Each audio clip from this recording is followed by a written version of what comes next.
પહલગામની અંદર આતંકવાદી હુમલામાં 28 ભારતીયોને ધર્મ પૂછીને ગોળીઓ મારવામાં આવી છે।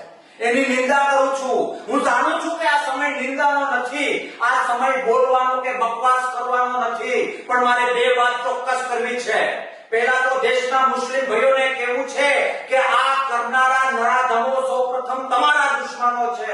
એ તમને મહાભારતની અંદર, હિન્દુસ્તાનની અંદર એકલા પાડી દેવા માંગે છે, ક્યાંક ને ક્યાંક તિરાડો ધારવા માંગે છે, ક્યાંક ને ક્યાંક દેશને અશાંતિ તરફ રસ્તો બતાવવા જઈ રહ્યા છે। ખેર એમાં નથી પડવું।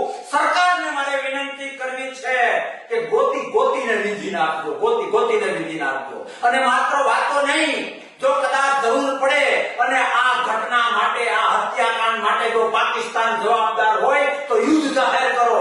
ઘણા જ્ઞાનીઓ એવું કહે કે યુદ્ધ કરવાથી ઇકોનોમી પાછળ આવે, નહીં આવે। દેશમાં હજારો લાખો લોકો એવા છે, હું વ્યક્તિગત 11 કરોડની જવાબદારી લઉં છું। જો કદાચ આ માટે પાકિસ્તાન સાથે યુદ્ધ કરવું પડે તો 1 કરોડ હું વીઘા ઓછા કરવા પડશે તો કરીશ, આપીશ, અને 10 કરોડનો ફાળો કરી આપીશ। અને આવા લોકો સોસાયટીએ ગામડે છે, ઇકોનોમીની કોઈ ચિંતા કરવાની જરૂર નથી।